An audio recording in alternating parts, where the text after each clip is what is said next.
जय हिंद साथियों, मैं आदेश आप सभी का आपके अपने परिवार राही आदि क्लासेस में स्वागत करता हूं। तो हम सभी सीटेट के लिए प्रैक्टिस सेट सॉल्व करने वाले हैं, जो कि आपके पास समय केवल आज और कल का है, क्योंकि 7 तारीख को आपका पेपर है। तो आप सभी 7 तारीख को बहुत ही आराम से जाइएगा पेपर देने, क्योंकि टेंशन लेने की कोई बात नहीं है। अगर आपने ज़्यादा नहीं मात्र 1 महीने भी पढ़ा है तो आप पेपर को आसानी से निकाल लेंगे, यानी पास हो जाएंगे। तो अब हम अपने सवाल पे चलते हैं, क्वेश्चन पे चलते हैं। तो सबसे पहले निर्देश दिया गया है कि निम्नलिखित प्रश्नों के उत्तर देने के लिए सबसे उचित विकल्प का चयन करें। तो आपका पहला क्वेश्चन आता है क्या कि एक से अधिक भाषाओं का प्रयोग, एक से अधिक जब कक्षा में भाषाओं का प्रयोग किया जाएगा तो क्या होगा। कक्षाई जटिलताओं को बढ़ाता है, यानी कक्षा में जटिलता उत्पन्न करेगा। शिक्षकों के लिए गहन समस्या है। संज्ञानात्मक विकास में सहायक है। किसी भी एक भाषा में निपुणता में बाधक है। तो हमारा सही उत्तर क्या हो जाएगा, संज्ञानात्मक विकास में सहायक है। हमारा तीसरा ऑप्शन यानी ऑप्शन सी सही हो जाएगा।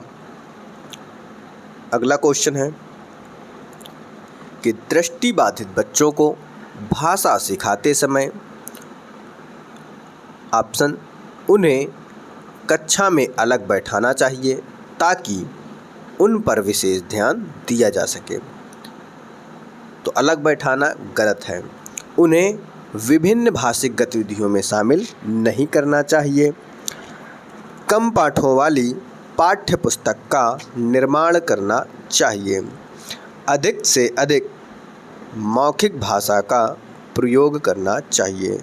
तो जो आपका उपयुक्त उचित आंसर होगा वह क्या होगा कि दृष्टिबाधित बच्चे हैं, उन्हें देखने में समझ में प्रॉब्लम है, तो क्या करेंगे हम, अधिक से अधिक मौखिक भाषा का प्रयोग करना चाहिए। तो ऑप्शन हमारा डी सही हो जाएगा। अगला क्वेश्चन है कि प्राथमिक स्तर पर भाषा की पाठ्य पुस्तकों में किस तरह की रचनाओं को स्थान दिया जाना चाहिए।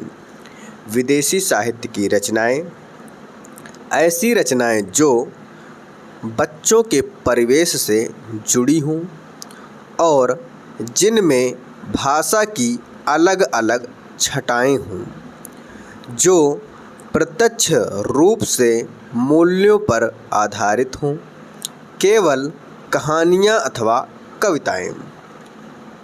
तो पाठ्यपुस्तक में किस तरह की रचनाओं को स्थान दिया जाना चाहिए, ये आपसे पूछा था। तो जो हमारा उपयुक्त आंसर होगा वह होगा ऐसी रचनाएं जो बच्चों के परिवेश से जुड़ी हों, यानी जो बच्चे हों उनके आसपास के माहौल से, परिवेश से जुड़ा होना चाहिए और इनमें भाषा की अलग अलग छटाएं हों, यानी हमारा सही उत्तर हो जाएगा ऑप्शन बी। अगला क्वेश्चन है कि निम्नलिखित में से कौन सा बच्चों का भाषिक क्षमता के आकलन का सबसे उचित तरीका है।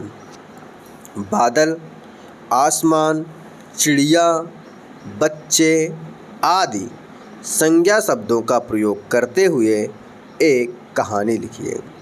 संज्ञा की परिभाषा को पूरा कीजिए। संज्ञा को परिभाषित कीजिए। संज्ञा शब्दों के 2 उदाहरण दीजिए। तो जो उचित तरीका होगा वह क्या होगा कि बादल, आसमान, चिड़िया, बच्चे आदि संज्ञा शब्दों का प्रयोग करके एक कहानी को लिखना, यानी उत्तर हमारा ऑप्शन ए सही हो जाएगा।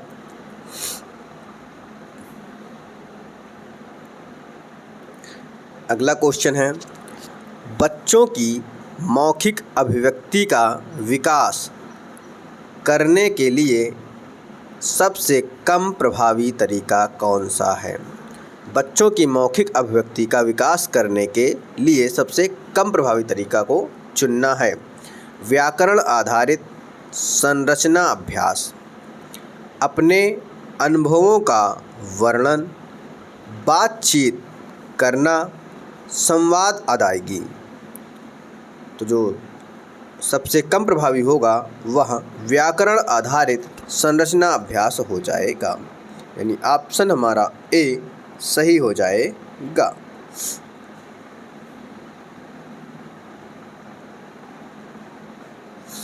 अगला क्वेश्चन है, निम्नलिखित में से कौन सा द्वितीय भाषा शिक्षण का उद्देश्य नहीं है?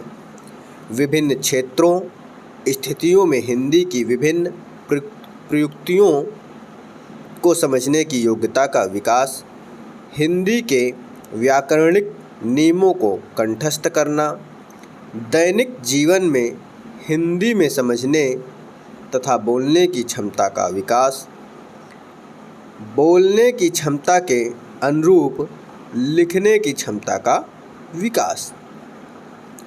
जो उद्देश्य नहीं है वह है हिंदी के व्याकरणिक नियमों को कंठस्थ करना, यानी ऑप्शन हमारा बी सही हो जाएगा।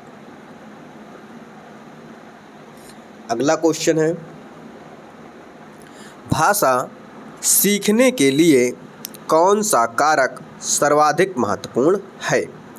भाषा के व्याकरणिक नियम, पाठ पर आधारित प्रश्नोत्तर, भाषा की पाठ्य पुस्तक, समृद्ध भाषिक वातावरण।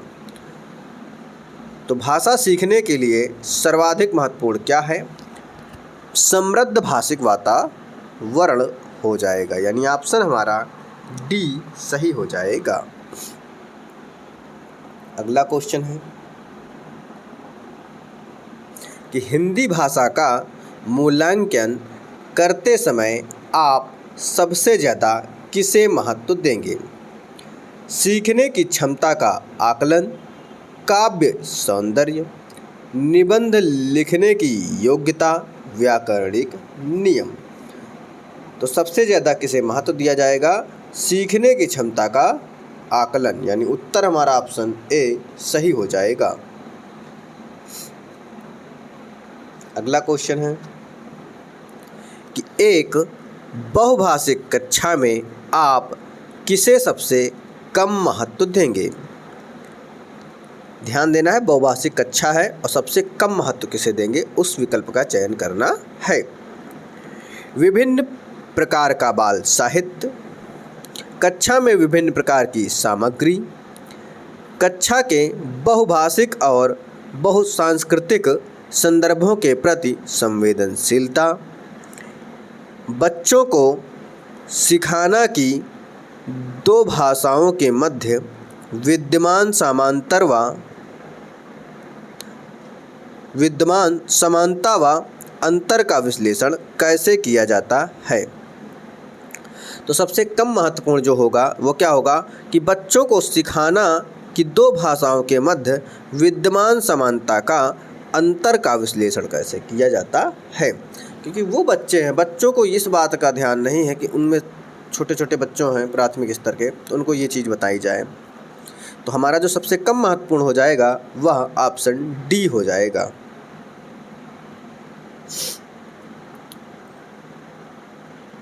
अगला क्वेश्चन है कि भाषा की पाठ्य पुस्तक का निर्माण करते समय सबसे कम महत्वपूर्ण बिंदु है।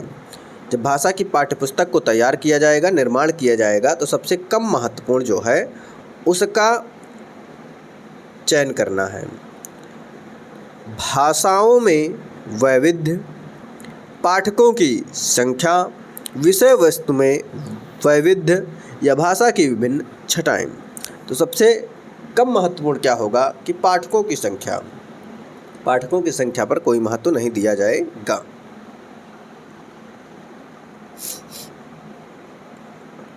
अगला क्वेश्चन है बहुभाषिकता भाषाई समृद्धि को खतरे में डालती है, भाषा सीखने में बाधा उत्पन्न करती है, भाषा सीखने में एक महत्वपूर्ण संसाधन है। भाषा सीखने में बहुत बड़ी बाधा है। तो बहुभाषिकता क्या है? भाषा सीखने में एक महत्वपूर्ण साधन है, क्योंकि जब एक ही कक्षा में या कहीं पर भी हम ही अपने आप को ही रखें, जब हम बहुभाषिक क्षेत्र में पहुंचते हैं तो हमें क्या होता है, एक संसाधन होता है कुछ ना कुछ सीखने जानने का। तो ऑप्शन हमारा सी सही हो जाएगा। अगला क्वेश्चन है, भाषा विद्यालय में ही सीखी जाती है, एक नियमबद्ध व्यवस्था है, सदैव व्याकरण के नियमों का ही अनुगमन करती है, नियमों की जानकारी से ही निखरती है। तो भाषा क्या है कि एक नियमबद्ध व्यवस्था है, यानी ऑप्शन हमारा बी सही हो जाएगा।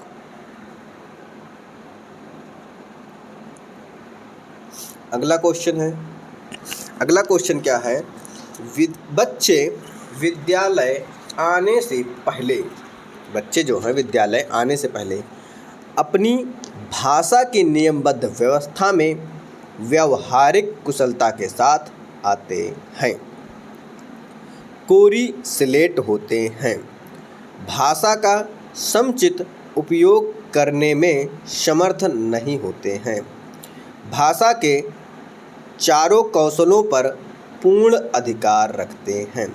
तो जो बच्चे हैं वो विद्यालय आने से पहले क्या होते हैं कि अपनी भाषा की नियमबद्ध व्यवस्था की व्यवहारिक कुशलता के साथ आते हैं, यानी हमारा जो सही उत्तर हो जाएगा वह विकल्प ए हो जाएगा।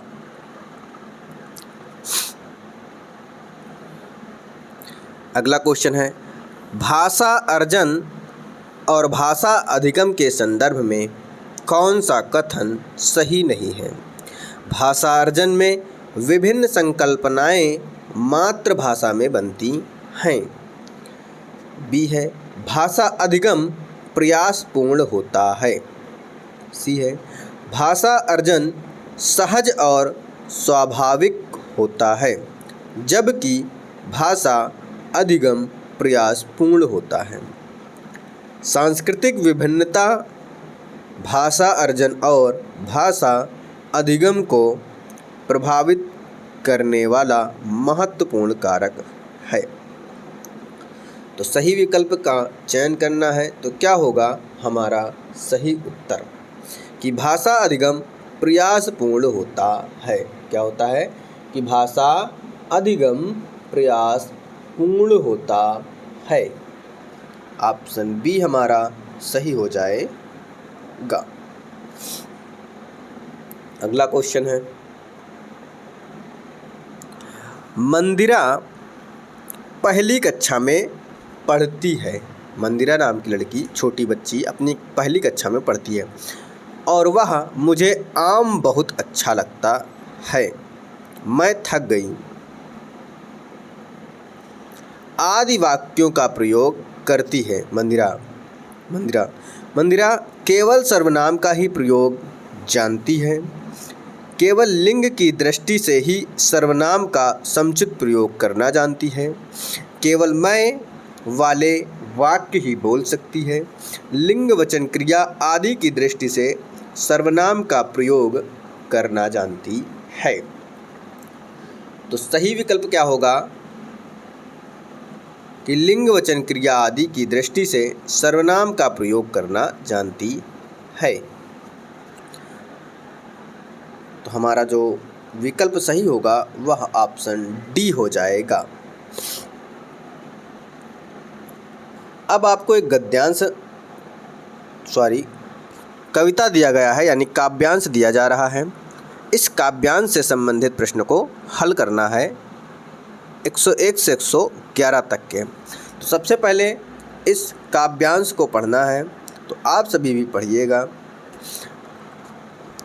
हरा भरा हो जीवन अपना, स्वस्थ रहे संसार, नदियाँ पर्वत हवा पेड़ से आती है बाहर, बचपन कोमल तन मन लेकर आए अनुपम जीवन लेकर, जग से तुम और तुमसे है ये प्यारा संसार, हरा भरा हो जीवन अपना, स्वस्थ रहे संसार। वृंद लताएं पौधे डाली, चारों ओर भरे हरियाली। मन में जगे उमंग यही है सृष्टि का उपहार, हरा भरा हो जीवन अपना, स्वस्थ रहे संसार। मुश्किल से मिलता है जीवन, हम सब इसे बनाएं चंदन। पर्यावरण सुरक्षित ना हो तो है सब बेकार, हरा भरा हो जीवन अपना, स्वस्थ रहे संसार। तो ये रहा आपका कविता या काव्यांश, जो आप सभी ने भी पढ़ लिया होगा। अब हम इससे संबंधित क्वेश्चनों को हल करेंगे।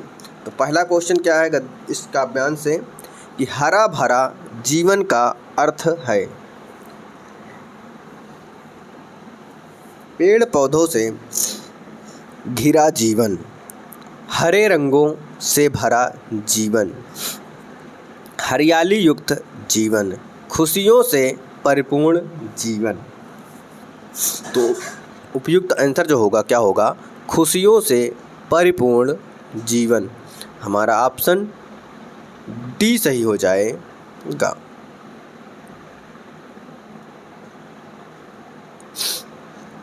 अगला क्वेश्चन है, कौन सी चीज़ें बाहर लेकर आती हैं?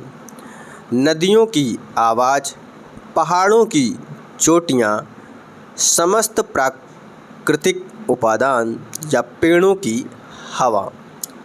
तो सबसे उपयुक्त विकल्प क्या होगा कि कौन सी चीज़ें बाहर लेकर आती है? समस्त प्राकृतिक उपादान, यानी ऑप्शन हमारा सी सही हो जाएगा।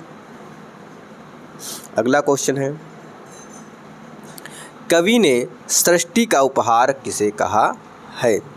वृंद लताएं, हरा भरा या प्राकृतिक सुंदरता और उससे उत्पन्न होने वाली खुशी, पौधे व डालियाँ। तो कवि ने सृष्टि का उपहार किसे कहा है?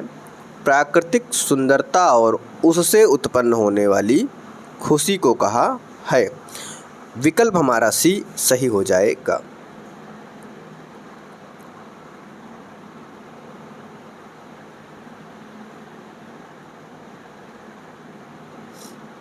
अगला क्वेश्चन है, कवि यह संदेश देना चाहता है कि जीवन में सब बेकार है, पर्यावरण संरक्षण में ही जीवन संभव है, प्रकृति में पेड़ पौधे, नदियाँ, पर्वत शामिल हैं, चंदन के पेड़ लगाने चाहिए। तो कवि क्या संदेश देना चाहता है कि पर्यावरण संरक्षण में ही जीवन संभव है, यानी विकल्प हमारा बी सही हो जाएगा।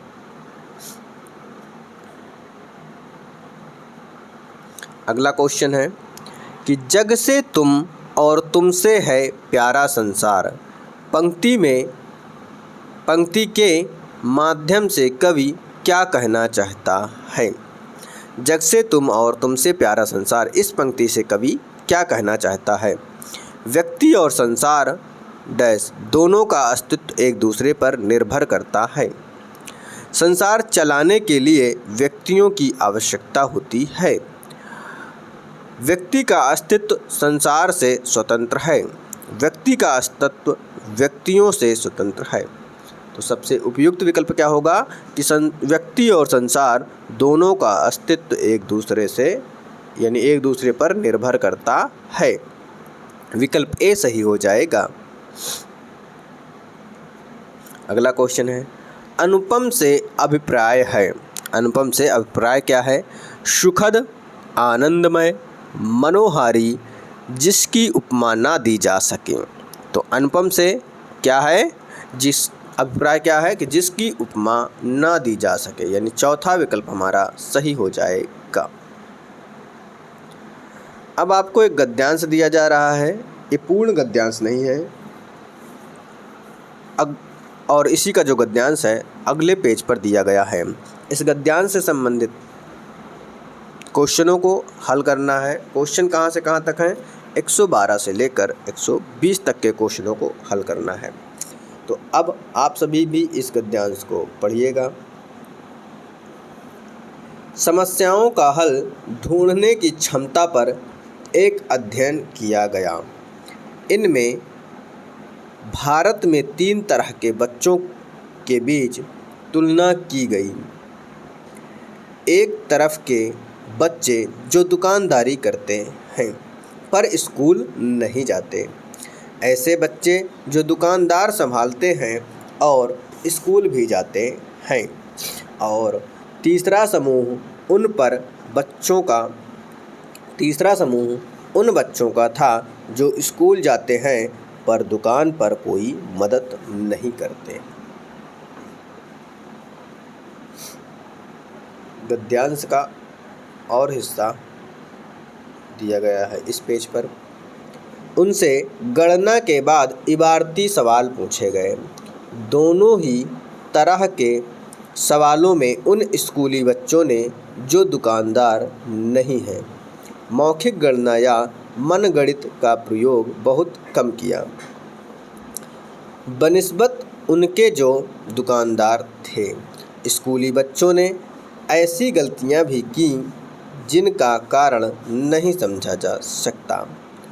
इससे यह साबित होता है कि दुकानदारी से जुड़े हुए बच्चे हिसाब लगाने में गलती नहीं कर सकते, क्योंकि इसका सीधा असर उनके काम पर पड़ता है, जबकि स्कूलों के बच्चे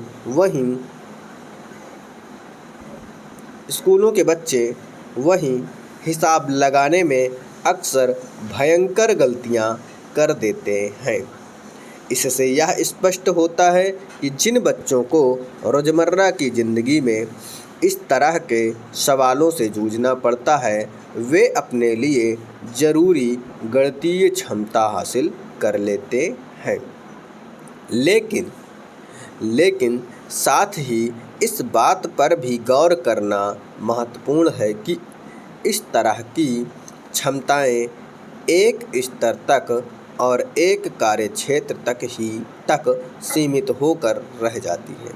इसलिए वे सामाजिक व सांस्कृतिक परिवेश जो कि ज्ञान को बनाने व बढ़ाने में मदद करते हैं, वही उस ज्ञान को संकुचित और सीमित भी कर दे सकते हैं।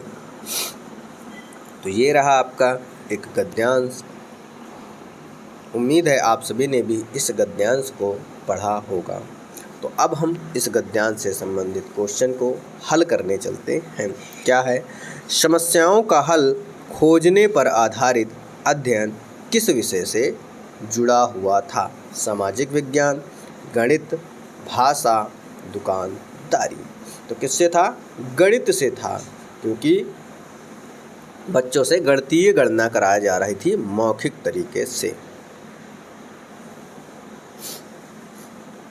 अगला क्वेश्चन है, किन बच्चों ने सवाल हल करने में मौखिक गणना का ज़्यादा प्रयोग किया? जो सिर्फ स्कूल जाते थे, जो बच्चे ना तो दुकानदारी करते थे और ना ही स्कूल जाते थे, जो स्कूली बच्चे दुकानदारी नहीं करते थे या जो दुकानदारी करते थे। तो बच्चों ने सवाल हल करने में मौखिक गणना का ज़्यादा प्रयोग किया। किसने किया? जो दुकानदारी बच्चे करते थे, उन्होंने मौखिक गणना बहुत ही आसानी से और बहुत सटीक तरीके से कर लिया था। विकल्प हमारा ऑप्शन डी सही हो जाएगा। अब आता है अगला क्वेश्चन।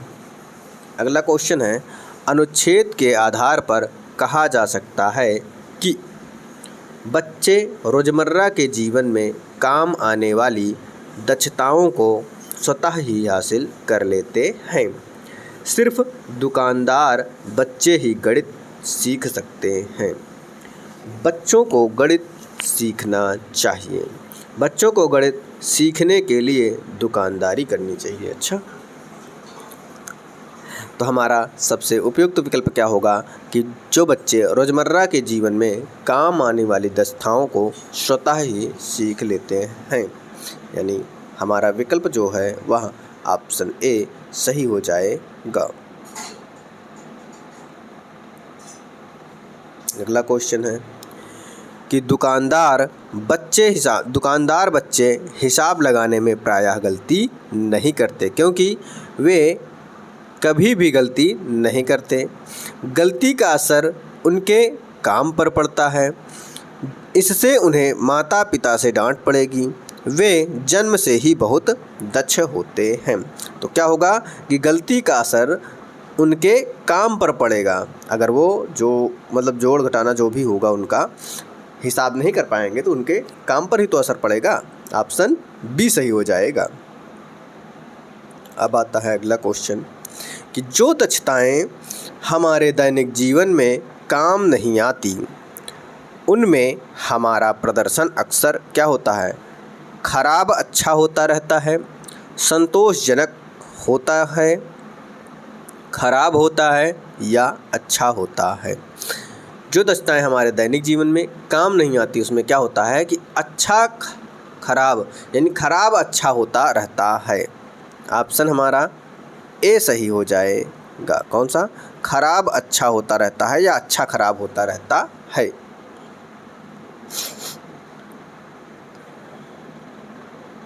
अगला क्वेश्चन है, अनुच्छेद के आधार पर बताइए कि सामाजिक व सांस्कृतिक परिवेश ज्ञान को सीमित कर सकता है, बनाने में मदद भी करता है और उसे संकुचित सीमित भी कर सकता है। बनाने में मदद करता है या संकुचित कर सकता है। तो कौन सा विकल्प सही हो जाएगा कि बनाने में मदद भी करता है और उसे संकुचित सीमित भी कर सकता है। विकल्प हमारा ऑप्शन बी सही हो जाएगा।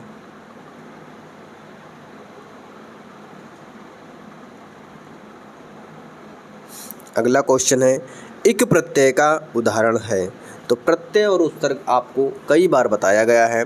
तो प्रत्यय जो होता है वह शब्दांश होता है और किसी भी शब्द के अंत में लगता है। तो इक प्रत्यय का उदाहरण है किसमें, किन शब्द में एक प्रत्यय है ये बताना है। सांस्कृतिक, चूंकि, सीमित, संकुचित। तो इक प्रत्यय जो है वह सांस्कृतिक में एक प्रत्यय है, यानी ऑप्शन हमारा ए सही हो जाएगा। अगला है क्वेश्चन, मनगणित का अर्थ है। मनगणित का क्या अर्थ है? कठिन गणित, मनगढ़ंत गणित, मनपसंद गणित या मन ही मन हिसाब लगाना। तो इसका अर्थ क्या है कि मन ही मन हिसाब लगाना। अगला क्वेश्चन है और यह आपका लास्ट क्वेश्चन है, यानी इस हिंदी प्रैक्टिस सेट का 30वां क्वेश्चन है। संयुक्त क्रिया का उदाहरण है। दुकान संभालते रहना, हिसाब लगाते हैं, स्कूल जाते हैं या अध्ययन किया गया। क्या? अध्ययन किया गया। तो संयुक्त क्रिया का जो उदाहरण है वह अध्ययन किया गया। क्या? अध्ययन किया गया, यानी ऑप्शन हमारा डी सही हो जाएगा। तो उम्मीद है आप सभी को यह प्रैक्टिस सेट समझ में आया होगा। आपने पूरी क्लास को शुरू से अंत तक देखा होगा और अब इस क्लास को यहीं पे समाप्त किया जाता है। आप सभी का इस क्लास में जुड़ने के लिए, इस परिवार में जुड़ने के लिए बहुत बहुत धन्यवाद।